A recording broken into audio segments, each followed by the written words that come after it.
자사고 관련돼 있는 문제가 어떻게 보면 앞으로 4년 동안 서울을 비롯한 나머지 14개의 진보교육감들이 이제 어떻게 행동을 할지, 어떤 모습을 보일지를 잘 알 수 있는 부분이어서 우리가 한번 이 부분에 대해서 깊이 한번 생각을 해보는 그런 시간이 필요할 것 같습니다. 일단 제 자료 관련돼 있는 부분에서 그 11쪽부터 이제 짧게 얘기 드리도록 하겠습니다. 하여간 뭐 어찌됐건 간에 그 교육 현장이라고 하는 게 상당히 좀 안정돼야 되는데 여러 가지 차원에서 시도 교육감들이, 그때 이제 진보 교육감들이 학교 현장에 대한 거를 이런저런 이유를 들어서 혼란스럽게 하는 건 가장 바람직하지 않은 부분이라고 저는 이제 생각을 하고, 여기 계신 분들도 아마 그런 의견을 이따 주실 것 같습니다. 일단 여기 왜 이런 문제와 논란거리가 됐는지에 대한 걸 기원을 한번 생각을 해보면, 그 11쪽에 있는 그 표에 보시는 것과 마찬가지로 진보교육감들이 본인들이 당선되기 위해서 이제 공약들을 펼쳐진 것 중에 하나가 이제 혁신학교라고 하는 얘기를 하면서 자연스럽게 자사고에 대한 문제를 이제 언급을 하게 됐습니다. 어떻게 보면 제가 보기엔 그렇게 큰 연관성은 없어 보이는데 본인들의 입장을 이제 부각시키기 위한 그런 부분이지 않았나 하는 생각이 들고요. 그나마 이제 다행인 거는 그 옆쪽에 있는 12쪽의 그 표를 보시면 과연 교육부가 어떤 형태라든 입장을 취해야 되는데 어떻게 할 것이냐라는 걸 생각을 해보면 교육부는 현재의 제도를 유지를 한다라고 하는 부분이 일단 강하고요. 그래서 앞으로 필요한 부분이 있으면 필요한 평가를 통해서 나머지 절차를 진행한다. 그래서 결국에는 진보교육감하고 교육부하고의 충돌이 불을 보듯 뻔하다. 그거는 뭐 곧 이번의 문제가 아니고 앞으로 4년 내에도 그 비슷한 현상이 나타날 가능성이 되게 높다라는 생각이 일단은 듭니다. 그 다음에 그 보면은 왜 그 자사고라고 하는 게 이제 이렇게 진행이 됐는지 그 부분을 생각을 해보면, 지난 1974년 여기 지금 제가 이렇게 쭉 보니까 그 염색을 하신 학부님도 계시고 하셔가지고 그랬는데 거의 70년대 뭐 80년대 이렇게 나오신 분들 많이 있으실 것 같아요. 그 당시 이제 평준화라고 하는 목적을 가지고 학교라고 하는 거를 사립이 됐든지 국립이 됐든지 하나로 묶는 그런 연결고리를 시작한 부분이 있었습니다. 그래서 현재의 모습을 보시면 다음 13쪽에 넘겨서 보시면 지금 자사고라고 하는 거, 본래 공식적인 이름은 자율형 사립고였고요. 그 이전에 이제 학자들이나 정부에서 취해서 얘기했을 때 자사고의 명칭은 자립형 사립고를 원래 명칭을 사용을 했는데 중간에 자립형 사립고가 이제 없어지면서 자연스럽게 그거를 이제 자사고와 같이 연결돼서 얘기가 됐습니다. 그래서 거기 있는 것처럼 2010년도부터 도입이 돼서 지금 현재까지 2014년도까지 이제 오게 됐는데, 그 작년도에 지금 그 서남수 장관이 저는 솔직히 말하면 잘 나갔다는 생각을 합니다. 교육부 장관으로서. 왜 그러냐면 이분의 그 이전의 전력을 보면은 그 노무현 정부 때 2006년 7년 그 당시에 노무현 정부 때 외국어 관련돼 있는 거를 폐지나 문제 제기에 앞장섰던 그 당시 차관으로서, 마찬가지로 작년도에 그 박근혜 정부에서 어떻게 교육부 장관이 됐는지 모르지만 교육부 장관으로 있으면서 불필요한 논란을 자사고 다시 또 키운 그 장본인이기도 합니다. 그게 어떻게 보면 올해까지 연결되는 그런 고리가 있었던 것 같고요. 그래서 지금까지 이제 기본적인 그 자사고 관련돼 있는 평가나 진행하는 거는 매번마다 그 교육부에서 기본적인 안을 제시를 하고 거기에 맞춰서 평가가 진행되는 게 일반적인 현상입니다. 어떻게 보면 당연한 이유이기도 하죠. 그래서 앞으로 평가가 진행되는 거는 그 옆에 14쪽에 있는 표와 마찬가지로 그 올해 25개의 자사고를 비롯해서 전국에 있는 49개 있는 학교들이 계속 지정에 대한 평가를 이제 다시 받게 되는 그런 구조가 되어 있습니다. 근데 그 표에 두 번째 이제 항목이나 이런 항목을 보면 그 두 번째 동그라미 이런 데 보면 대체로 보면 앞으로의 평가라고 하는 것에 대한 거는 교육부가 이번 3월 25일 날 발표를 한 자료에 보면 명확히 뭐라고 그랬냐면 자사고에 대해서 평가에 대한 준비에 대한 거를 적게 하기 위해서 부담을 감소시키기 위해서 그 어떻게 보면은 준비에 대한 부담을 줄이고 어떻게 보면 일정과 관련돼 있는 거는 대부분 다 운영에 대한 평가로 국한하겠다라고 하는 걸 명시적으로 이미 평가 계획에 발표를 했습니다. 왜냐하면 이 평가 계획이라는 게 왜 중요하냐면 뭘 할지를 얘기를 하는 거거든요. 그래서 그런 부분이 있는데 지금 신임 교육감들 같은 경우에 어떻게 보면은 저는 2차 평가라고 하는 건 서울에서 사용을 하는데 그 용어는 100% 적절하지 않습니다. 왜냐하면 기본 계획에 2차 평가라고 하는 게 명칭은 없었고요. 본인들이 임의로 만든 별도의 추가 평가입니다. 공식적인 용어는 아마 그렇게 쓰는 게 맞을 것 같고요. 그래서 전체적으로 보면 그 다음 페이지의 15쪽에 보시면 이게 이제 그 교장 선생님들하고 자사고에서 여러 가지를 준비를 해서 했던 평가의 항목에 보면 6개의 영역이 있는데 그 6개의 영역 중에서 맨 마지막에 있는 1개 영역만 그 시도교육청에서 자율적으로 할 수 있는 그런 부분이 있습니다. 물론 나머지 부분도 좀 변경이 가능하긴 하지만 기본적으로 보면 대체로 다 운영과 관련되어 있는 부분에 대한 게 초점을 맞춰 있는 겁니다. 그래서 이따가 제가 좀 평가에 대한 문제를 제기를 할 때 이 부분 한번 염두에 두셨으면 하는 생각이고, 이게 결국에는 뭐냐, 평가라고 하는 거는 원래 계획된 대로 진행되는 게 맞는 거다. 그래야지만 모든 사람들이 그 기대치가 있을 거 아닙니까? 계획에 대한 일종의 보면 신뢰라고 하는 부분도 있는데 그 부분이 좀 논란거리가 될 것 같고요. 그 다음에 이제 짧게 제가 그 자사고에 대한 여기 계신 분들이나 모두 워낙 신문에 많이 얘기가 나왔기 때문에 그 자사고에 대한 존폐 논란에 대해서 핵심적인 논란사항이 뭐가 이게 잘못된 사실인지에 대한 걸 한번 얘기를 드리면, 첫 번째는 자사고로 인해서 일반고가 위기가 유발이 됐다라고 하는 것은 제가 보기엔 맞지 않습니다. 일부 그럴 수도 있긴 하지만 왜 그러냐면 대체로 내세우는 논리라고 하는 건 자사고가 그 중학교 내신 50%에 있는 학생, 이거는 이제 평준화 지역 내에만 해당돼요. 특히 서울 이런 데 같은 경우에서는 학생들을 우수하게 뽑았기 때문에 그렇다라고 하는데, 실제로 잘 구성한 거를 보면은 중학교 내신 50% 있는 학생을 해서 뭐 그 안에 10% 있는 학생을 의도적으로 뽑은 게 아니기 때문에 무작위 추첨이니까 이건 아무것도 알 수 없습니다. 예를 들어서 50%에 있는 아이들이 모두 다 어떤 A라는 자사고에 지원을 했는데 우연찮게 추첨을 통해서 거의 50%에 근접한 아이들이 모두 다 자사고에 들어올 수도 있는 거거든요. 그러니까 그런 면에서 봐서는 이건 어떻게 일반고의 위기라고 하는 것은 좀 어려운 문제고, 또 하나는 전체 자사고가 전국 단위 그 다음 페이지에 보시면 그 그림이 하나 있는데, 전국에 있는 2,300개의 고등학교를 놓고 봤을 때 그 자사고의 비율은 2.1%입니다. 그리고 서울시만 놓고 봐도 결국 10.1% 정도뿐이 안 되거든요. 그러니까 이런 부분에 대한 것, 또는 이제 한 7. 몇 %까지 내려갈 수도 있는데, 하여튼 그런 부분이 너무 미진하기 때문에 이게 그 일반고의 문제가 자사고 때문에 발생했다라고 하는 건 좀 맞지 않는다. 또 하나는 1999년도하고 2000년대를 한번 살펴보면 그 당시에도 똑같은 이 학교에 대한 문제, 학교 붕괴니 교실 붕괴에 대한 논란이 있었습니다. 그게 15년 전인데 그 당시에도 지금과 비슷한 일반고에서 얘기하는 부분은 거의 비슷한 형태의 논란이 계속 있었거든요. 그래서 어떻게 이런 부분에 대한 거는 특정의 자사고 때문에 전체적인 영향을 받기보다는 어떤 부분에 있어서는 지금 현재 자연스럽게 나타나는 현상 부분이고, 어떻게 보면 시도교육청이나 교육부에서 좀 잘 했으면 하는 그런 부분이 반영된다라고 볼 수 있고요. 또 하나는 그 다음 페이지에 있는 자사고가 과연 고교 평준화 관련돼 있는 부분의 의지를 훼손한 거냐, 이 부분에 대한 걸 살펴보면 이것도 맞지가 않습니다. 왜 그러냐면 기본적으로 그 일반고에 대한 거, 고교 평준화를 확대하기 위해서 자사고가 없어져야 된다라는 표현을 했는데, 그 다음 페이지 이렇게 넘겨보시면 이미 고교 평준화라고 하는 건 1974년도에 지금 현재 사립 고등학교가 됐건 사립 중학교가 됐건 이 학교들을 공립체제로 다 들어왔는데 조건이 딱 3가지였습니다. 하나는 뭐냐면 그 교원, 교사하고 학생하고 시설에 대한 3가지를 동일하게 하겠다라고 하는데, 지금으로 보면 평준화라고 하는 거는 겉만 평준화지 실제로 보면 교사와 학생, 그 다음에 시설이 동일하다고 보기가 이게 쉽지가 않습니다. 그러니까 그런 부분에 대한 거. 또 하나는 어떻게 40년 전에 평준화를 만든 부분에 있어서는 우리가 경제 발전을 위해서 평준화라는 게 필요한 부분도 있었습니다. 하지만 지금 상황에서는 지금과 같은 경제적인 여건에서, 또한은 전 세계에서 10위권 내에 있는 경제대국에서 이전의 방식을 반복하는 것은 이제 맞지 않는다. 또 얘기한 것처럼 평준화라고 하는 거는 엄밀한 의미라면 이게 아주 간단한 게, 자기가 근처에 있는 고등학교에 자기가 지원하지 않고, 여기 학부모님들은 아마 고등학교 다니실 때 본인이 지원한 사례 전무했을 겁니다. 그냥 지정을 해준 거예요. 어디 가라고, 학교 근처에 학교를.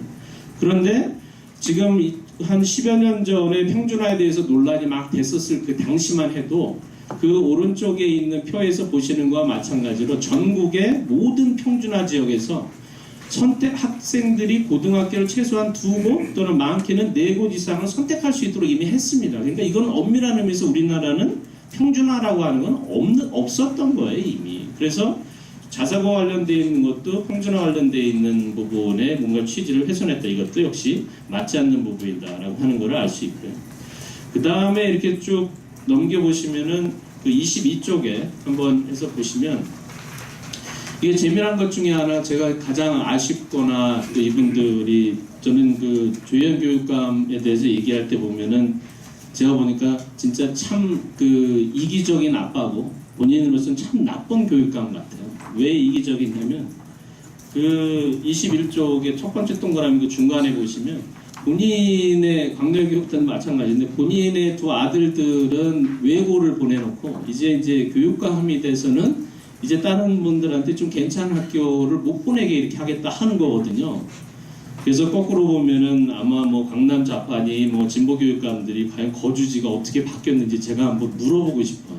그러니까 그런 부분처럼 어떻게 보면 이게 평준화라고 하는 게 모든 학교를 비슷하게 하긴 하지만 여러 가지 부분의 학교들을 다양화하는 부분의 시도는 지난 30-40년 동안 꾸준히 있었다. 그리고 현실적으로는 그게 역시 쉽지 않은 그런 부분이 좀 발생을 하는 거고요.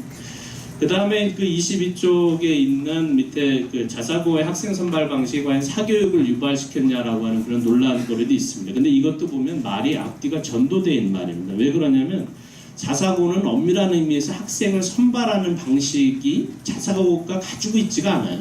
왜냐하면 이미 주어진 상태에서 학생들이 내신 50% 있는 학생이 지원을 해서 중학교에 자사고는 가만히 있으면서 그냥 학생을 로또식으로 해서 추첨을 빙글빙글 돌려서 뽑는 거예요. 그러니까 자사고가 선발하는 구조를 가지고 있는 것은 아니죠. 물론 뭐 지방의 일부 같은 경우에는 본인들이 그 여러 가지 면접권을 행사하긴 하지만 대부분 서울이나 경기나 이런 데는 그러고 있지는 않고요.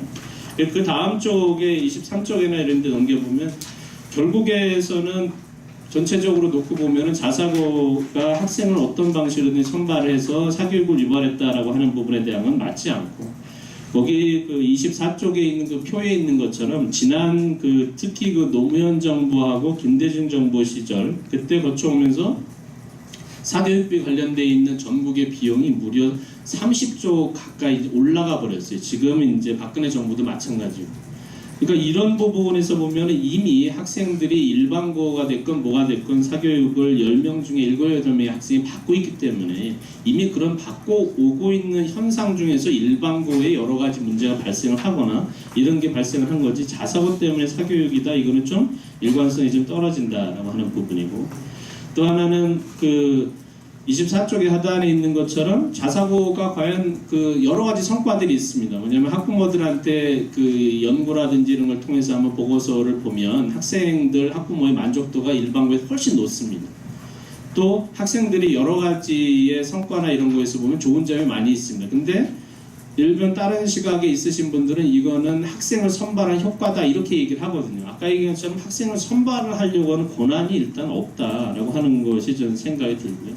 그 다음 페이지에 이렇게 넘겨보시면 기본적으로 그 26쪽에 있는 그 그림이 있는 것처럼 2012년도에 그 작년도에는 이제 발표를 하셨는데 2012년도에 교육부에서 공식적으로 자사고하고 다른 일반고하고 특목고 그 다음에 자율형 공립고라고 별도인 이런 학교들이 과연 학생이 중학교에서 들어왔을 때 성적하고 고등학교 2학년에 학교 다니면서 이미 자사고에 들어온 다음에 성적이 어떻게 바뀌었냐라고 하는 거를 객관적으로 이렇게 비교한 지표예요. 거기에 있는 지표를 이렇게 쭉 보면 학교가 열심히 노력해서 자사고가 다른 학교에 비해서 상당히 많이 거의 60배 가까이의 어떤 학생의 성적이 올라갔다, 평균치가 올라갔다라는 얘기를 공식적으로 그 교육부에서 확인을 해준 겁니다. 어떤 의미에서 보면 학생들을 의도적으로 상위권을 뽑은 것도 아닌데 이런 성과가 있는 것은 이 자사고가 가지고 있는 여러 가지 다양한 교육 과정을 하고 또 학생들이 뭔가를 하려고 하는 그런 의지 부분들이 많이 반영한 그런 부분을 우리가 좀 볼 수 있고요. 그 다음에 이제 마지막 부분에 논란거리가 되는 게 이제 자사고 재지정 평가 과연 공정하고 적절하게 이게 진행이 됐는가에 대한 부분인데 이거는 아까도 그 다음 페이지에 있는 것 27쪽에 있는 것처럼 일정상으로 쭉 보면 이미 6월 달에 다 끝났습니다. 대부분의 시도교육청에서. 근데 7월 1일부로 그 육사 지방 선거가 이제 끝난 다음에 교육감들이 들어오면서 갑자기 이 평가에 대한 거를 바꾸겠다 이렇게 얘기를 하는 거예요. 그건 예정이 없던 평가이고, 어떻게 보면 이렇게 불필요하게 평가 계획이 사전에 있는데 그 부분을 바뀌었다라고 하는 거는 어느 누구도 받아들이기 쉽지 않은 부분이 있는 겁니다. 그래서 이거는 평가와 관련되어 있는 기본적인 부분에 대한 게 좀 오해를 낼 가능성이 있고, 만약에 이거를 뭐 10월 달에 하고 뭐 8월 달에 연기를 하고 뭐 내년에 또 얘기하고, 이거는 어떻게 보면 립 서비스고요. 기본적으로 올해 마무리되기 위해서 계획되어 있는 평가라면 올해 이미 6월 달에 끝난 평가에 기초를 해서 자사고에 있는 부분을 발표하는 게 필요하다라는 생각이고요. 더 재미난 거는 서울시에서 했던 그 공교육 영화 별도 평가라고 하는 7월 달에 시작한 별도 평가라고 하는 질문지인데, 아마 여기 계신 분들이 보셨을지 모르겠는데 29쪽에 한번 보시면 그 자사고 옆에 있는 일반 공립학교의 학부모 대상으로 설문한 설문지 내용입니다. 이 항목을 보면 상당히 황당해요. 뭐냐면 첫 번째가 그 자사고가 있으면서 주변에 본인의 그 공립학교에 어떤 영향이 있었냐라고 하는 거를 일단 물어보고, 나머지 뭐 좋은 점 나쁜 점이 뭐냐, 그리고 맨 마지막에 보면 과연 현재에 있는 옆에 있는 자사고를 과연 지정 취소해서 일반고로 바꾸는 건 어떻게 생각을 하냐, 이런 질문이거든요. 이거는 거꾸로 보면 무슨 말이냐면, 여러분들 휴대폰 많이 쓰시잖아요. 휴대폰 많이 쓰면 삼성이 새로운 S5 제품을 개발했어요. 근데 LG한테 과연 S5 제품을 LG한테 저거를 계속 시장에 판매를 하도록 놔둘까요 말까요 물어보는 거하고 똑같은 거예요. 그러니까 이런 식의 질문에 대한 설문이나 이런 건 맞지 않고, 또 하나는 그 안에 항목 중에 통계적으로 두 개의 지표를 하나 넣었는데, 뭐냐면 중학교 내신상이 10% 있는 학생이 재학하는 비율을 자사고를 판단했어요. 근데 아까 얘기 드린 것처럼 자사고는 50% 내신상이 50% 있는 학생이 와서 무작위로 선발한 거지 10%를 의도적으로 선발하지 않았기 때문에 여기에 대해서 많은 뭐 학자나 이런 사람들이 이의제기를 전혀 얘기할 거리가 거의 없는 그런 지표일 수밖에 없습니다. 그래서 이런 부분에 왜 논란을 발생을 하는지, 이 부분에 대한 거는 좀 고민이 좀 필요하고요. 그래서 쉽게 이렇게 생각을 해보면, 어떻게 보면 교육이라고 하는 게 상당히 안정적인 게 필요하고, 또 어떻게 보면 본인들끼리 시도교육청에서 그냥 내부적인 정책 가지고 싸우는 건 뭐라고 얘기하지는 않겠어요. 근데 학생과 학부모한테 어떻게 보면 학부모들이 가서 데모를 하고 뭐가에 대해서 의견을 제시하고, 지금 아이들 공부하는 거 뒷바라지하고 그 부분에도 엄청 바쁜 이런 학부모한테 피해를 미치는 이런 논쟁이라고 하는 거는 상당히 비생산적이다라는 생각이 들고요. 그래서 앞으로 논란에 대한 해결책은 이제 몇 가지 방식을 얘기드리면, 첫 번째는 아주 간단합니다. 결국 진보교육감들이 본인들이 그 진보적인 색채나 이런 건 본인들이 정책이나 다른 부분이 할 때 제시를 하는 게 바람직하지, 실질적으로 피해나 직접적인 영향을 받을 수 있는 학생 학부모를 건드리는 거는 절대 불가하다. 이 부분에 대한 거는 신뢰 이익이나 기대치에 대한 부분이 있기 때문에 거기에 맞춰서 제기하는 게 바람직하다라는 생각이고, 그런 의미에서 학생 학부모의 입장을 최대한 반영을 해서 정책이라고 하는 거를 유지하는 게 좀 필요하다. 만약에 이번 자사고에 대한 문제에 대한 걸 어떤 학부모님들은, 일반고 학부모님은 아이 뭐 저거 자사고 문제다 이렇게 생각할 텐데, 하나를 보면 우리가 열을 알 수 있듯이 7월 달에 하면서 이렇게 얘기했는데 나머지 일반고 관련돼 있는 정책도 비슷하게, 또는 초중학교나 유치원 관련된 정책도 이런 논란을 일으키지 말라는 법이 없습니다. 결국 이번 건 관련돼 있는 거는 모든 일반 학부모님들께서 유심히 지켜보고 이 문제에 대한 다시 혼란을 유발하는 이런 방식에 대한 거는 따끔하게 일침을 가하는 게 맞다라는 생각이 좀 들고요.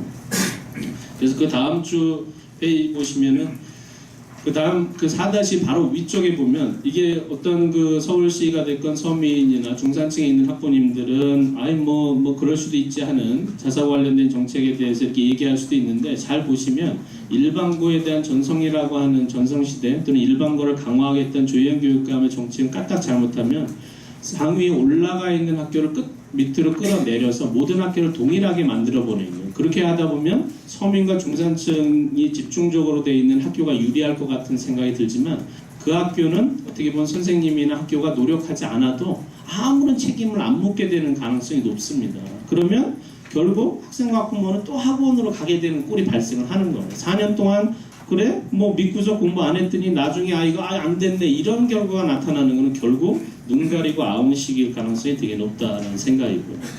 그래서 지금 이제 그 여러 가지 정책에 대한 거를 자사 관련돼 있는 거는 이제 자사고를 뭐 폐지하느니 그대로 유지하느니 이런 논란은 상당히 제가 보기엔 불필요한 논란이고, 어떻게 보면 자사고 가지고 있는 상당히 유용한 교육 과정이나 여러 가지 교육 활동이 있다면 그 부분과 관련돼 있는 건 일반고에서 잘 운영할 수 있는 방법이 뭔지, 어떻게 연결할 수 있는지를 파악하는 게 필요하고, 그런 부분에 있어서 자사고와 일반고가 같이 올라가서 모든 학부모가 만족하는 고등학교를 만드는 게 우리의 바람이지, 위에서 열심히 하려고 하는 학교를 끌어내려서 다 같이 희망도 없고 같이 그냥 내버려두는, 결국에는 그렇게 하다 보면 일반고는 더 황폐하게 되고 결국에는 사교육 관련된 학원만 전성시대가 되는 거예요. 그러니까 그런 부분을 과연 요구하려고 하냐. 또한 그래도 희망이 있는 거는 전국에 보면 우수 일반고등학교 상당히 많이 있습니다. 이런 우수한 일반고등학교하고 자사고에 가지고 있는 프로그램이나 이런 것들을 다른 학교들이 좀 따라갈 수 있는 체제를 마련하는 게 더 궁극적이고 중요한 부분이지, 논란을 키워서 일정 부분에 대해서 혼란스럽게 하고 여러 가지 부분에 대해서 딴 데 정신을 팔도록 학부모님들이 자녀가 됐건 학생들이 열심히 공부하는 부분에 대한 거 혼란스럽게 하는 거는 절대 바람직하지 않다 하는 부분하고, 그 다음에 그 4-3이라고 하는 사학기를 이 기회에 제가 보면 어떻게 보면 사학기에 대한 근본적인 취지를 다시 한번 생각을 해봐야 됩니다. 왜 자사고란 부분에 대한 부분이 언급이 됐냐면, 사립학교에 대한 자율권, 원래 사립학교라고 하는 건 본인이 개인이 투자를 해서 학교를 설립을 한 거고 거기에 대한 부분이 옮겨오게 된 겁니다. 그러면 사립학교와 관련되어 있는 자율권을 최대한 보장하는 게 바람직하다. 왜냐하면 이렇게 하게 된다면 지금 자사고라고 하는 거는 학생들이 다 지원해서 오기 때문에 지원하기가 좀 어려운, 또는 지원하지 않는 그런 자사고는 알아서 일반고로 갈 수 있는 길이 있거든요. 그래서 굳이 서울시교육청이나 이런 데 얘기하지 않아도 자사고에서 알아서 힘들면 일반고로 갈 수 있는데, 오히려 잘하고 있는 자사고한테 이래라 저래라 하는 거는 이게 맞지 않는다. 그래서 그 다음 페이지에 33쪽에 있는 첫 번째 네모처럼 이 박근혜 정부의 박근혜 대통령께서 분명히 얘기하신 게 있잖아요. 규제 개혁과 규제 철폐를 하겠다는 얘기를 본인이 분명히 하셨거든요. 그러면 대표적으로 사립학교나 일반 그 학교에 대한 규제가 교육 분야는 엄청 많습니다. 이 기회에 어떻게 보면 본격적으로 교육 관련되어 있는 규제에 대한 거를 이 자사고부터 풀어나가는 게 맞지 않나 하는 생각이 들고, 그걸 또 확대해서 사립학교를 포함을 한 일반고에 대해서 우리가 불필요한 규제를 하는 부분이 있다면 그 부분에 대한 걸 과감히 풀어서 학교들이 열심히 다양한 방식으로 학생을 가르칠 수 있는 길을 마련해 주는 게 가장 적절한 부분이다라는 생각이 듭니다. 그 다음에 그 4-4 오른쪽 34쪽에 있는 그 자사고 재지정평가와 관련되어 있는 부분은, 이거는 이미 그 공정한 방식에서 진행되는 게 가장 바람직하다.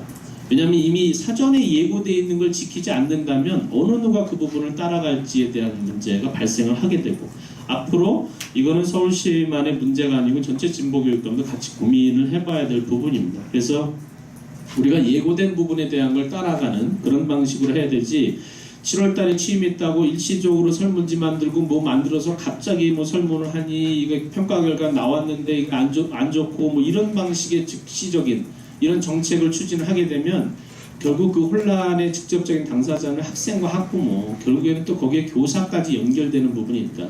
우리나라가 이렇게 교육 관련되어 있는 혼란이 있는 사례가 별로 없습니다. 이 부분이 과연 앞으로 4년 동안 반복돼서 진행된다면 여러 가지 부분에 우리가 좀 고민을 해야 될 부분이 있게 되는 거고요. 그래서 그 다음 페이지에 있는 것처럼 35쪽에 있는 하단에 있는 것처럼 제가 보기에는 이게 자사고 관련되어 있는 재평가라고 하는 것도 적절해 보이지 않아요. 5년마다 재평가라고 하는 것도.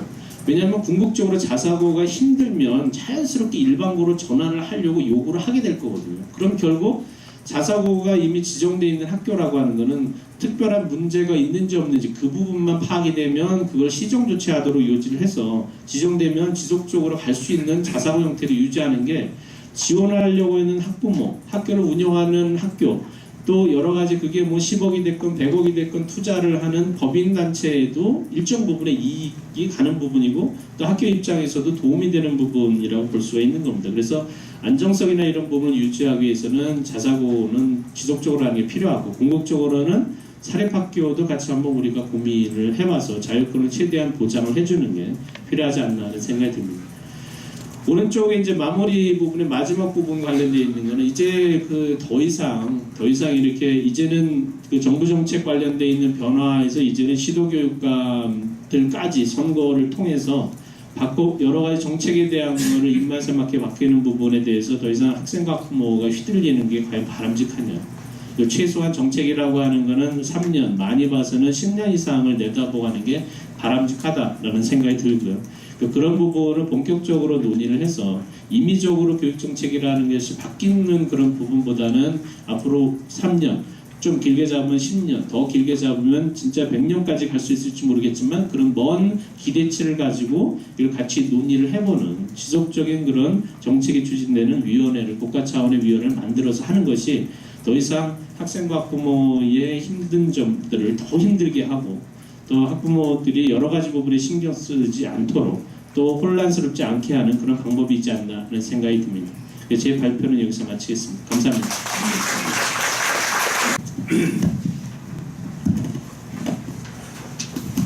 방금 소개받은 중앙대학교 이종훈입니다. 토론은 원래 처음에 한 게 제일 좋습니다. 왜냐하면 할 말이 제일 많거든요. 뒤로 갈수록 이제 앞에 한 사람들이 다 한 말을 반복해야 되니까. 몇 년 전에 외고를 없앤다고 난리를 쳤던 적이 있습니다. 영국 같은 경우에 몇백 년 전에 만든 퍼블릭 스쿨이라는 게 아직도 있습니다. 영국의 사립학교를 퍼블릭 스쿨이라고 하는데 왜 퍼블릭 스쿨이라고 그러느냐? 그 당시에 영국의 소위 그 학교들은 전부 종교 재단 중심으로 되어 있었는데 이튼 같은 학교가 종교 재단에 관계없이, 교단에 관계없이 학생들을 뽑겠다. 그래서 오픈 투 퍼블릭, 그래서 이제 퍼블릭 스쿨이라는 명칭이 붙었습니다. 아직도 있습니다. 우리는 왜 이런 일을 계속 겪어야 되는지 정말 어떻게 보면 부끄럽고 어떻게 보면 한심하고 어떻게 보면 안타깝습니다. 양정원 교수께서는 워낙 발표를 잘해 주셔서 제가 더 이상 그 첨가를, 교육학자로서 이제 첨가를 할 만한 부분은 없고요. 몇 가지 그냥 보충 설명드리겠습니다. 지금 이제 그 소위 그 좌파 교육감들이 우리가 공약으로 내세워서 우리가 교육감으로 당선됐기 때문에 이 일은 추진을 해야 된다, 이런 주장을 하고 있는데 이 주장에 굉장히 허구성이 있습니다. 한번 생각해 보세요. 좌파 교육감들은 거의 대부분이 어부지리로 당선된 사람들입니다. 그 사람들 득표율을 보면요 30% 정도밖에 안 돼요. 그러니까 나는 일단 좌파 교육감들에게 표를 던진 사람들이 자사고를 폐지하라고 던졌을까? 그거부터 의문이고, 만에 하나 그렇다고 친다 하더라도 30% 정도가 동의한 겁니다. 여기 허구성이 있습니다. 두 번째, 양정원 교수도 말씀을 하셨지만 조희연 교육감이 설문조사를 했다 이겁니다. 이건 정말 코미디보다 더한 겁니다. 이게 그러면 교육감이라는 사람이 야 우리 만화책 갖고 앞으로 수업할까 말까 설문조사 해가지고 학생들이 만화책 갖고 합시다. 그럼 만화책 갖고 해야 되고 수학하지 말까 할까 죄송합니다. 미적분 할까 하지 말까 하지 말자. 그러면 미적분 가르치지 말아야 되고 교육감으로서 좀 적절하지 않은 그런 어떤 방법을 택한 게 아닌가 좀 그런 생각을 듭니다. 또 양정원 교수께서 상위 학생들 뽑아간다는 그것도 과장이다 그랬는데 과장 정도가 아니고요. 서울 얼마 안 됩니다. 근데 경기도는 더해요. 경기도는 342개 고등학교 중에 2개만이 자사고입니다. 근데 그 2개의 자사고로 중학교 내신 50% 넘는 학생이 간다고 해가지고 상위에 있는 학생들을 얼마나 도대체 뽑아간다는 얘기길래 일반고가 황폐화된다 이런 표현을 하는지 도저히 이해를 할 수가 없습니다. 여기서 잠깐요. 여기 계신 분들 이해를 돕기 위해서 제가 우리나라 고등학교의 이 분류에 대해서 잠깐 설명드리겠습니다. 지금 한 2,300개 고등학교가 우리나라에 있는데 크게는 일반계하고 전문계 두 개로 나눠집니다. 근데 일반계에는 이제 대부분의 일반 고등학교, 그리고 민족사관고등학교와 같은 자립형 사립고등학교가 있고요. 그리고 이제 지금 논란의 대상이 되고 있는 자율형 사립고등학교가 있습니다. 그리고 아까 양정호 교수가 얘기한 자율성을 잇대 공립학교인 개방형 자율고등학교가 있습니다.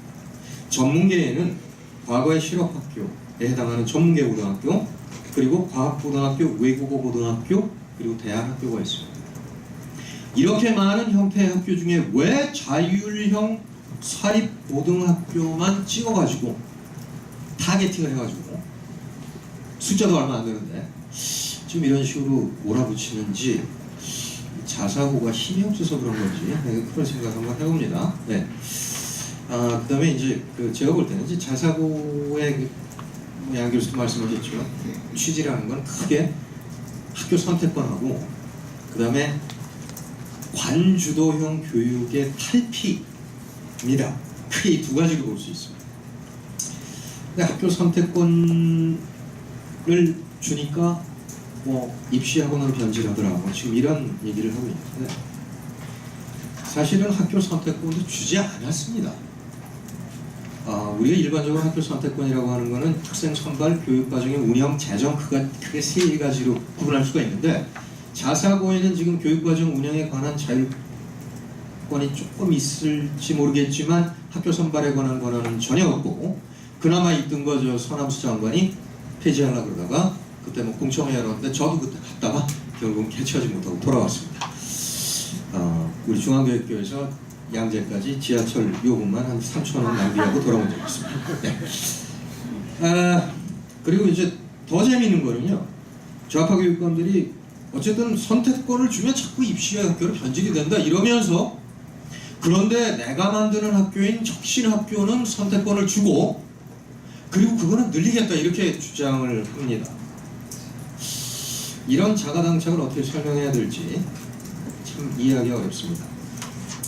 입시에 대해서도 한 말씀 드리겠습니다. 지금 우리나라가 고등학교를 졸업한 학생들이 거의 90%가 대학에 진학을 하는 것이 현실입니다. 이런 현실에서 고등학교에게 입시 대비를 하지 말아라 하는 얘기는 90%의 학부모와 학생들의 어떤 필요를 무시해라 하는 얘기하고 똑같은 거 아닙니까? 물론 공부 잘하는 것만이 교육은 아닙니다. 저는 그렇게 생각합니다.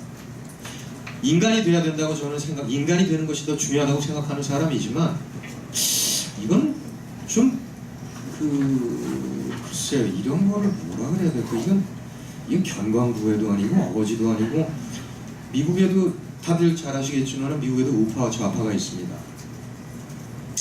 뭐 공화당이 미국의 우파고 저 민주당이 미국의 좌파라면 클린턴이 대통령을 하던 시절에 라일리라고 하는 연방교육장관이 있었습니다. 그러니까 좌파 정부의 교육장관이었죠. 이 교육부 장관이 미국의 한 200개 대학 총장들을 모아놓고 무슨 얘기를 했냐면 당신들이 학생들을 선발할 때 학업 성취라는 측면에서 기준을 떨어뜨리면 미국의 경쟁력이 떨어진다. 그러니까 앞으로 학생들을 선발할 때 학생들의 어떤 학업 성취라는 측면에 대해서 좀 당신들이 신경을 좀 많이 써달라. 좌파 교육부 장관이 그런 얘기를 했습니다.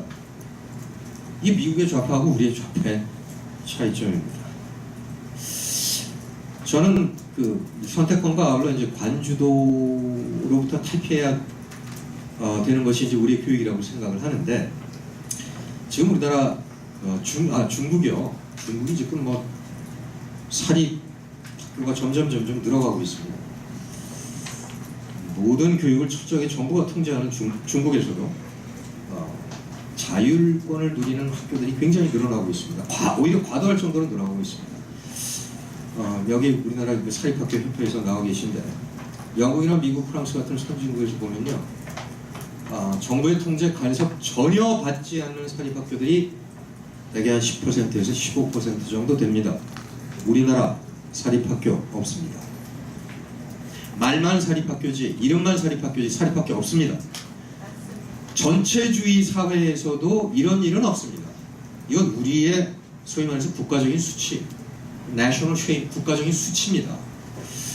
이제 그 관주도를 주장하는 사람들이 사실은 이것도 하나의 그 좌파들의 자가당착인데, 민주화를 외치면서 뭐 시민사회 어쩌고저쩌고 이런 얘기를 하면서 모든 것을 철저하게 관이 통제를 하려고 그래요. 그러니까 교육청이 통제를 하겠다는 거거든요. 근데 이제 이 명분은 뭐냐면, 아까 이제 양 교수께서 말씀하셨다시피 경제 개발 시대에는 어느 정도의 추진력이 필요했기 때문에 이제 관이 주도할 필요가 있었고, 지금의 명분은 뭐냐면은 학교는 평준화, 평등화를 지향하는 기관이 되어야 된다 하는 것이 이들의 주장입니다. 물론 계층 간의 어떤 평준화, 평등화 굉장히 중요합니다. 양극화라고 하는 것은 절대로 바람직하지 않은 현상이고, 결국 양극화가 계속되면 그 사회는 붕괴될 수밖에 없습니다. 그런데 교육이 가지고 있는 기능이 마치 100%가 평준화, 평등화에 있는 것처럼 보는 것은 저는 교육에 대한 좀 왜곡된 시각이라고 생각합니다. 그리고 재정에 대해서 잠깐 말씀드릴게요. 지금 자사고 한 개 고등학교가 약 20억 내지 25억 원의 세금을 절약해주고 있습니다. 무슨 얘기냐면, 자사고의 학부모들은 교육 혜택에 대한 비용을 자기 스스로 본인 부담을 하고 있습니다. 그러면 거기서 절약을 해서 저는 과거부터 그런 주장을 많이 했는데, 그 돈을 가지고 정말 빈곤 계층이라든지 아니면은 우리나라의 도서지, 오지라든지 벽지 이런데 학교들을 지원해 주란 말입니다. 오히려 이런 식으로 일부 여유 있는 계층에게는 교육비를 부담하게 하고, 스스로 부담하게 하고, 공평하지는 않지만 부담하게 하고, 거기서 절감되는 국고를 가지고 공립교육을, 일반계 고등학교 교육을 강화시키는 것이, 질적으로 향상시키는 것이 제가 볼 때는 정말 평준화, 평등화의 취지에 맞는 것 같은데. 아이고, 이회장이 아니니까 어쨌든 감사합니다. 그런데 지금 혁신학교를 늘리겠다 그러거든요. 근데 혁신학교는요, 한 학교당 1억 내지 2억의 지원이 필요합니다. 다시 말해서 혁신학교 한 학교를 세우려면 우리 세금 1억 내지 2억 원이 들어갑니다. 그러니까 세금 1억 원, 2억 원을 한 학교당 써야 되는 그런 혁신학교들을 엄청나게 많이 늘리겠다. 그리고 25억 원, 20억 원이 절약되는 자사고는 폐지를 하겠다. 도대체 어디에 근거한 발상인지 도저히 저는 이해를 하기가 참 어렵습니다. 게다가 조희연 교육감 같은 사람은 자사고 교장들을 불러놓고, 당신들 앞으로 일반고로 전환하면 내가 14억 원을 지원해줘. 14. 그 돈이 어디서 나는 돈입니까? 네? 그 돈이 어디서 나는 돈이에요? 자, 시간이 좀 남았지만 저는 이제 끝내겠습니다. 워낙 제가 말 길게 하는 거 싫어하고, 또 제가 사회 볼 때 다른 사람들을 잔인하게 많이 끊었어요. 그래서 제가 시간을 초과하지 않겠습니다. 지금 그 뉴욕의 자작년인가요? 박 의원님, 범진님, 자작년인가요? 뉴욕 시장 자작년이 작년인가? 소위 말하는 이제 좌파 시장이 이제 선출이 됐습니다. 뉴욕 시장이. 이 사람이 들어와가지고 지금 뭐를 하고 있냐면, 뉴욕에 있는 차러 스쿨이라고 이제 우리의 자사고하고 비슷하다고 그렇습니다. 자정권을 주는 그런 학교. 이거를 폐지한다고 지금 난리를 치고 있는데, 결국 누가 피해를 고스란히 보고 있냐면 빈곤계층, 소위 말해서 바우처를 가지고, 그러니까 뉴욕 정부의 지원을 받아서 차터 스쿨을 다니던 빈곤계층의 자녀들이 지금 최대 피해자가 되고 있습니다. 제발 교육감들 교육 좀 생각하십시오. 교육이라고 하는 것은 설문조사 가지고 하는 거 아닙니다. 교육이라고 하는 것은 인기에 기초해서 하는 거 아닙니다. 자신들이 정치인이 아니라 자신들은 지역의 교육의 수장이라는 점을 좀 명심해 주길 바랍니다. 이상으로 마치겠습니다. 소개받은 황영남 교장입니다. 저는 일반고등학교 교장입니다. 그래서 그 자사고 필요하다, 필요하지 않다 이 이야기를 하려면 뭔가 일반고 입장에서도 생각하는 부분들이 있어야 될 것 같습니다.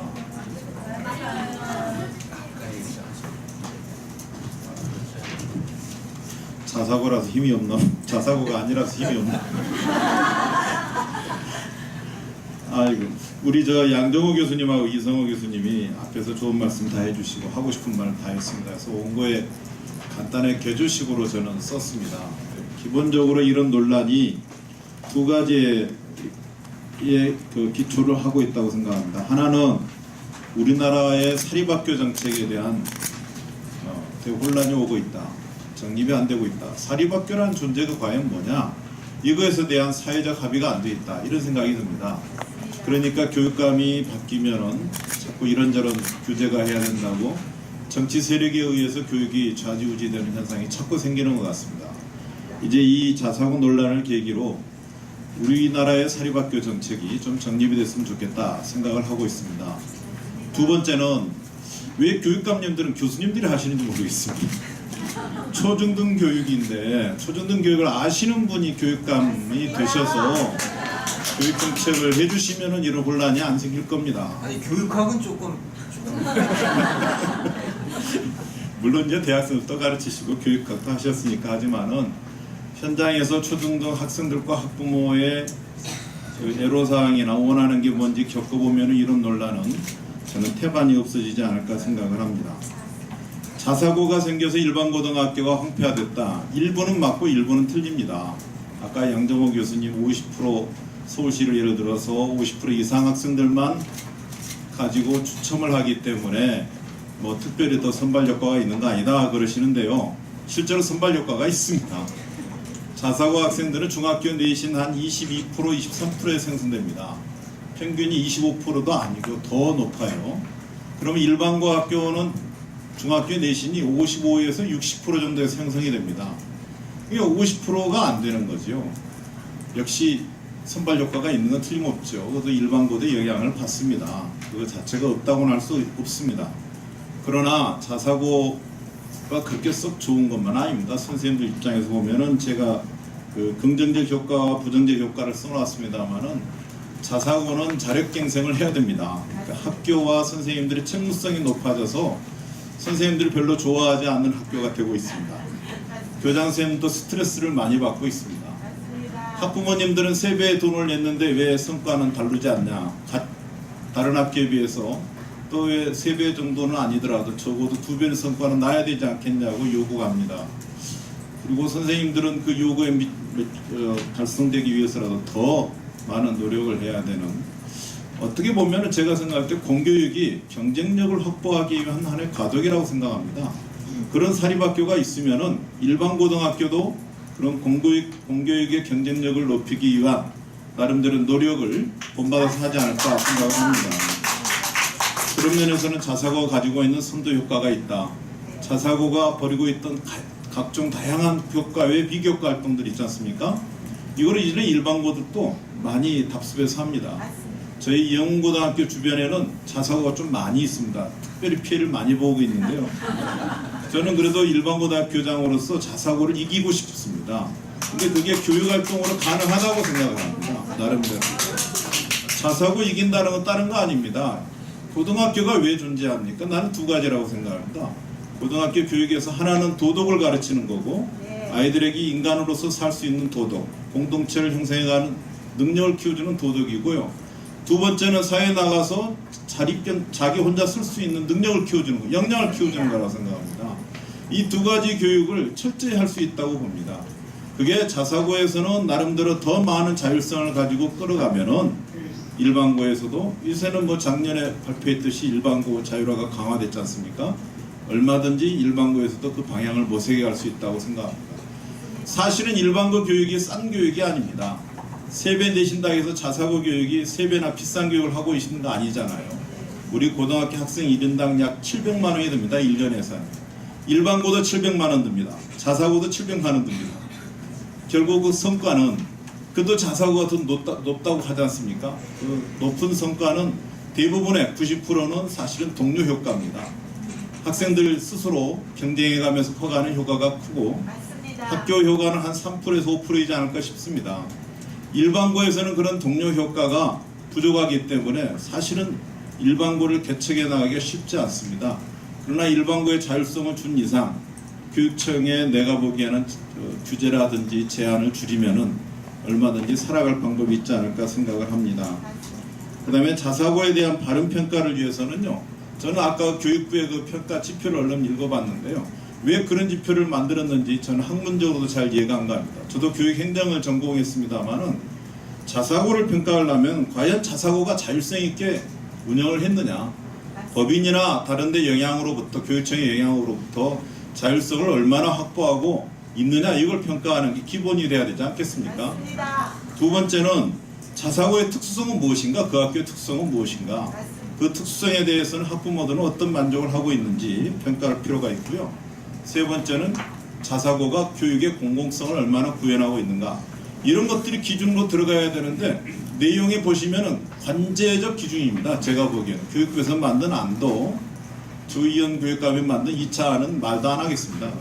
학문적으로 있을 수 없는 일이니까요. 첫 번째 안도 사실은 제가 생각할 때 조금 더 사회적 연구를 해야 되지 않을까 그렇게 생각을 합니다. 그 다음에 자사고가 지니고 있는 정책적 한계가 있습니다. 정책적 한계는 제가 생각에 그 다음 페이지 보시면 아는데 51쪽입니다. 법인의 전입금을 의무화한 점은 다소 문제가 있다고 생각합니다. 왜 법인이 전입금을 의무적으로 내야 되는지 저는 아직도 이해할 수가 없습니다. 얼마를 기존에 자사고를 누가 어떤 배경으로서 학교를 세웠는지 몰라요. 어찌됐든 국가의 세금으로 세운 학교가 아니라 개인이든 법인이 출연해가지고 세운 교육기관이거든요. 근데 매년 몇 억씩을 의무적으로 내야 한다. 이거는 저는 이해가 할 수 없는 규정인 것 같습니다. 또 두 번째는 정부의 단계적 발전 계획이 없습니다. 자사고 정책을 했는데 그 다음에 그럼 어떻게 하겠다는 건지 맞습니다. 그 방안을 전 정부에서 만들지 않고 넘어왔습니다. 5년 평가에서 어떻게 하겠다는 건데요. 자사고가 잘 운영되면은 그 다음에 더 확대해서 모든 사립학교를 자사고로 하겠다는 건지 아닌지, 이런 장기적인 계획이 없습니다. 그냥 덜컥 만들어져 있고요. 세 번째는 아직도 자사고라고 해놓고 정부에서 규제를 많이 합니다. 울타리를 쳐놓고 이 울타리 안에서만 너희들은 자유를 누려라 하는 거나 똑같은 그런 정책적 한계가 있습니다. 사회 정치적 한계도 있습니다. 일부 진보 좌파 세력들이 자사고는 특권학교다 해가지고 이미 낙인을 찍어놨는데 그것에 대한 적절한 대응을 하지 못한 면이 있고요.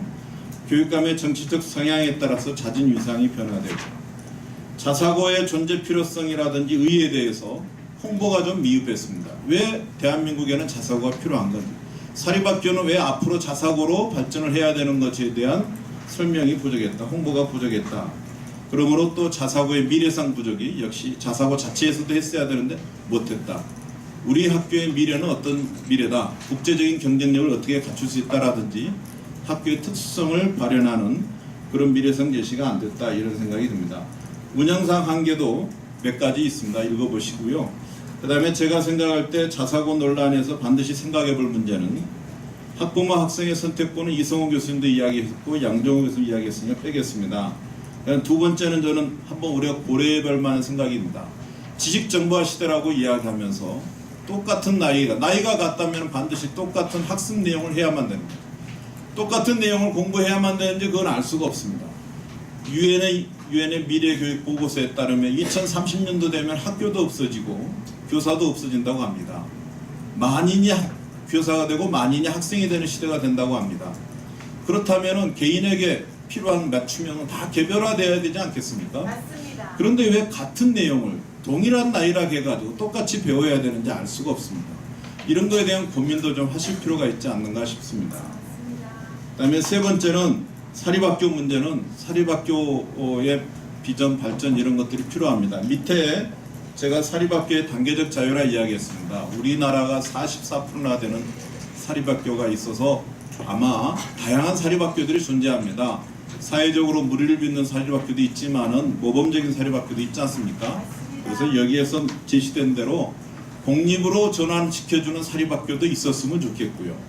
또 협약을 통해서 뭐 지금 혁신학교처럼 또는 뭐 다른 학교처럼 뭐 창의경영학교처럼 협약을 통해서 운영하는 사립학교가 있었으면 좋겠고요.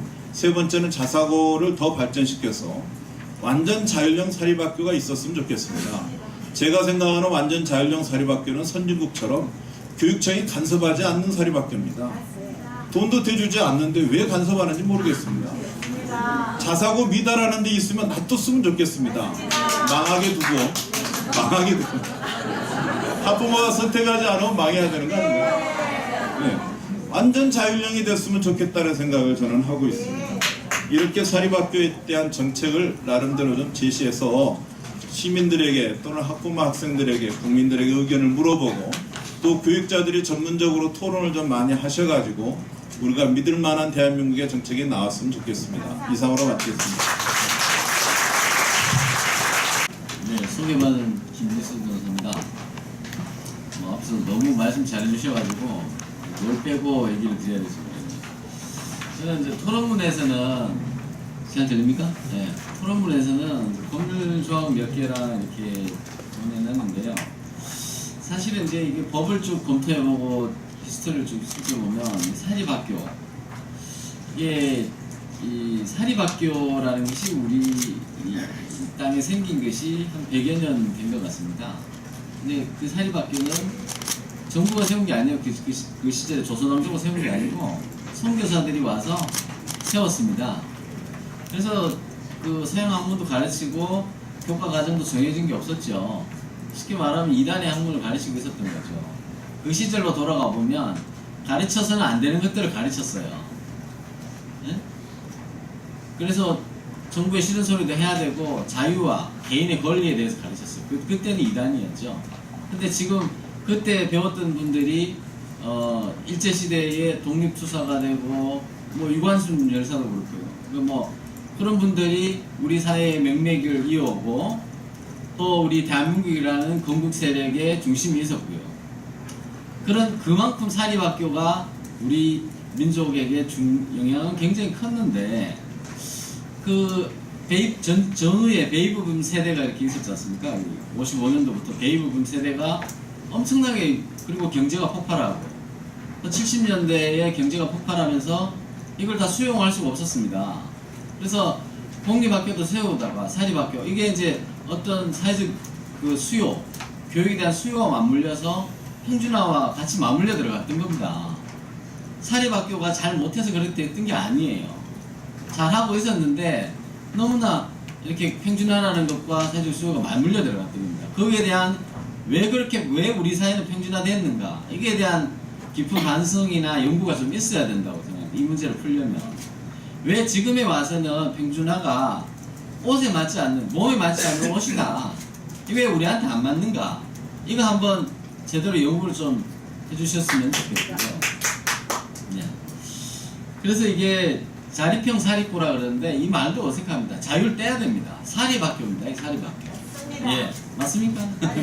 그러니까 이 사립학교인데 이 법에 보면은 우리가 이 교육기본법부터 시작해서 우리가 옛날에 만들어 놓은 법들이 있습니다. 우리 성장 시대에 상공화국 시대에 만들어 놓은 법들입니다. 이 법이 보면 잘 되어 있습니다. 교육기본법. 그 틀들이 하위 법령에 가서 다 엉클어집니다. 그래서 오늘 제가 보였던 게 이거거든요. 그래서 자사고가 사립학교에 대한 뭐가 있냐 봤더니 초등등 교육법에 딱 두 줄 있어요. 교육과정 설치에 관한 필요한 사항은 대통령령으로 정한다. 이렇게 되어 있습니다. 사립학교법에도 뭐 그런 규정이 특별히 없습니다. 그래서 대통령한테 국회가 일임해 놓은 겁니다. 어떤 걸 이름했냐? 사립학교는 원래 있었던 거예요. 거기에 대한 규제는 대통령이 교육감한테 맡겨놓고 했어요. 근데 이제 그 당시에는 관성교육감이고 하니까 어느 정도 이렇게 좀 사회에 맡기도 대통령이 자주지했는데 지금 어떻게 됐냐? 거꾸로 됐어요. 예? 지금 교육감이 이거 법의 규정을 보면은 사립학교라는 것은 원래 자율이 있는 겁니다. 사립학교법의 법의 목적이 그렇게 돼 있어요. 그런데 그 초등교 교육부 시행령에 학교 교육 과정에 대해서는 뭐 이런 네 가지 학교로 구분한다. 일반고등학교, 이 대통령이 만든 겁니다. 일반고등학교, 특목고, 특성화고등학교, 자율고등학교, 이게 네 가지를 대통령이 구분을 했어요. 이건 대통령이 구분을 한 겁니다. 그리고 자율형 사립학교에 대해서 교육감한테 어떤 요건에 해당, 그러니까 재정 자립도가 좀 되는 학교들은 이렇게 지정 고시할 수 있다. 이렇게만 돼 있어요. 그리고 상세 항목에 대해서는 뭐 자율형 사립학교를 이제 새로 설립해, 옛날에 없던 거를 새로 설립해야 되는 그런 짝이 돼 있어요. 그러면 과거에 이 말이 생각납니다. 그 많던 시간은 누가 다 먹었냐? 그 많던 사립학교 다 어디 갔나? 그 20년 동안 평준화하면서 다 없애버린 거예요.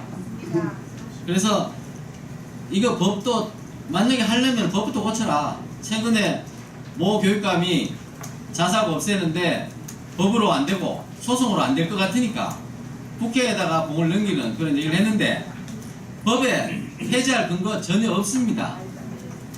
폐지할 권한도 없고 교육감에게 자립형 사립고 이런 거 정할 수 있는 권한이 없습니다. 자립형 사립고에 대해서 관리하거나 감독할 권한만 있지 설립하거나 폐지할 권한은 교육감한테 없습니다.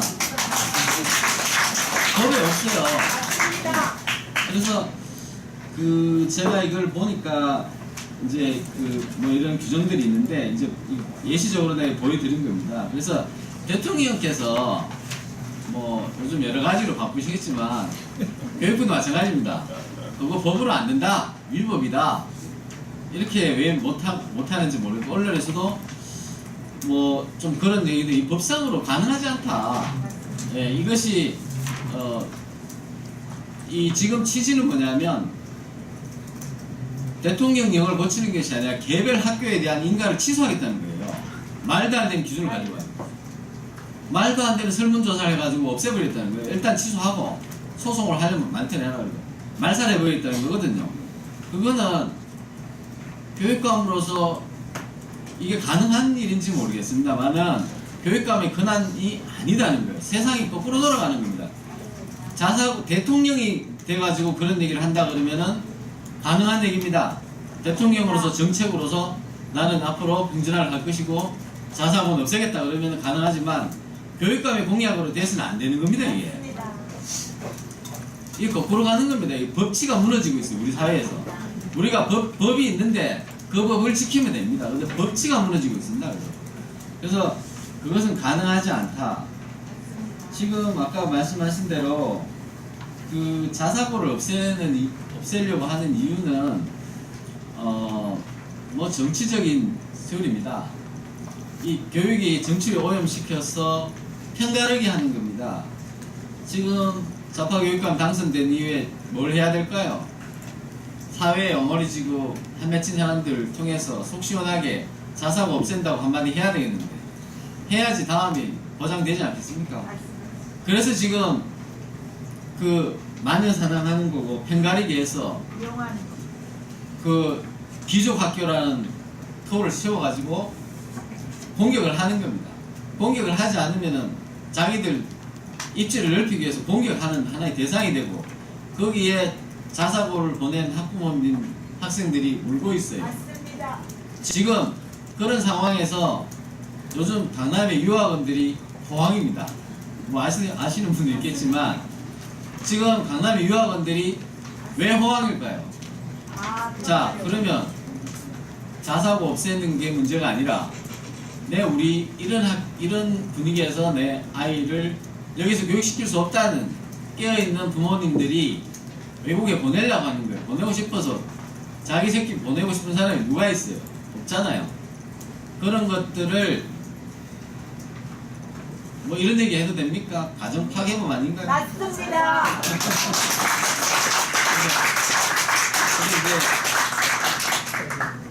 근데 이제 어떤 제가 좀 말이 좀 토론에 적절한 용어를 좀 넘어서 사용했더니 잠깐 좀 민망했습니다.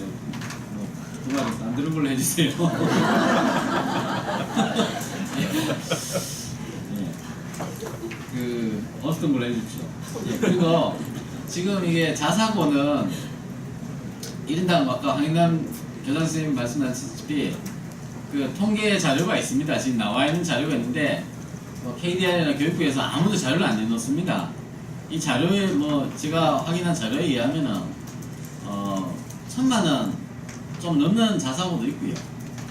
아마 2,000만 원 넘는 자사고는 없는 것 같습니다. 근데 때에 따라서는 아까 고등학교 1인당 700만 원이 드나는데 그건 평균치가 아마 좀 넘을 겁니다. 넘을 거고 지역에 따라서는 1,000만 원이 자사고보다 훨씬 많이 드는 공립학교도 많이 있습니다.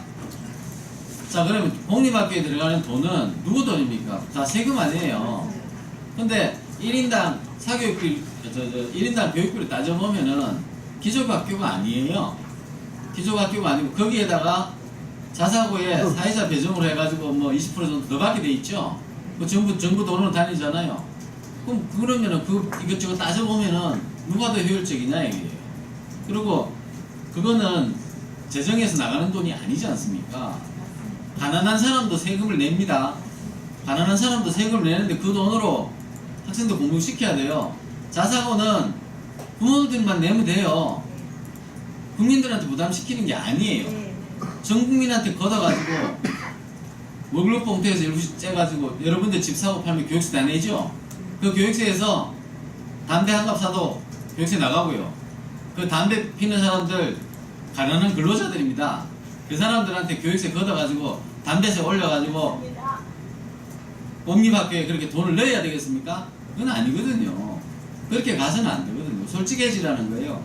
그러면 우리 사회에서 과연 이런 자사고 폐지 운동에 대해서 법에도 규정이 없고 아무것도 규정이 없는데, 자, 이게 쟁점이 뭔가 일반인들 입장에서는 야, 이거 뭐가 문제지? 자사고 그래 이거 그거 아니야? 이거 기족학교 아니야? 이런 식으로 해서 이 소수이기 때문에, 아까 말했는데 2%밖에 안 되는 소수이기 때문에 그것이 매도당하고 있습니다. 예, 그래서 이 부분만큼은 심각한 문제다. 이거는 작년에 역사 교과서 파동 외로 굉장히 심각한 파동이고, 사립학교가 다시 살아나지 않는 한 우리 대한민국 미래는 밝지 않습니다. 예. 이 어두운 시절에 살리려면 사립학교를 만들어야 됩니다. 맞습니다. 자율형 사립학교가 아니고 사립학교입니다. 맞습니다. 예, 이상 마치겠습니다. 많이 준비를 했는데 앞에 계신 분들께서 너무나 얘기를 잘해 주셔서 그거는 생략하고 전적으로 앞에 계신 분들 뜻에 동의하겠습니다. 저는 오늘 학부모로서 제가 말씀을 드리려고 간단하게 말씀을 드릴게요. 저는 정책도 잘 모르고 정치도 잘 모릅니다. 근데 제가 왜 여기 이렇게 앉아서 이렇게 덜덜덜 떨면서 1시간 동안 이렇게 왜 앉아있을까를 제가 생각을 했어요. 저희 아들이 지금 자사고에 다니는데 저희 아들이 굉장히 심각하게 생각해서 자사고를 선택했어요. 그리고 지금 잘 다니고 있어요. 잘 다니고 있고 여태까지 잘 다녔고 저도 만족하고, 그런데 갑자기 없어진대요. 엄마 아빠가 지금 굉장히 집에서 싸우는 거하고 똑같아요. 그러면 애들은 불안하게 공부를 할 수 있겠습니까? 공부라는 거는 제가 말씀드리는 거는 대학 진입이 아니에요. 저희 아직 그렇게 공부 잘하지 않습니다. 다만 자기 진로를 고민해야 할 때 이게 자기 학교가 없어져야 되냐 말아야 되를 고민한다는 자체가, 저희 아들이 무슨 큰 잘못을 했습니까? 제가 무슨 큰 잘못을 했습니까? 저 세금 또박또박 냈습니다. 근데 제가 왜 이렇게 앉아서 저희 남편 말대로 왜 너가 집에서 밥을 해야 되는데 왜 너가 왜 자꾸만 나가냐.